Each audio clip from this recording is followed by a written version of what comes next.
মৃত্যু তোমার চোখের নড়াচড়া বন্ধ করে দিবে। মৃত্যু তোমার কানের শ্রবণ শক্তি স্তব্ধ করে দিবে। মৃত্যু তোমার ঠোঁটের নড়াচড়া বন্ধ করে দিবে। মৃত্যু তোমার জবানের শব্দ উচ্চারণ আওয়াজ বন্ধ করে দিবে।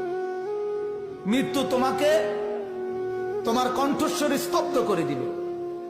মৃত্যু তোমার জিহ্বার সব স্বাদ বিনষ্ট করে দিবে। অচিরেই রূহ চলে যাবে, আর কিছুই থাকবে না তোমার। না কানের শ্রবণ শক্তি, না নাকের ঘ্রাণ শক্তি, না চোখের দৃষ্টি শক্তি, না চামড়ার অনুভব শক্তি, না পায়ের চলার শক্তি, না কল্পনার বিবেকের দিমাগের চিন্তা ফিকিরের শক্তি, কিচ্ছু থাকবে না। আল্লাহ নবী এটাই বলছেন, সব কিছু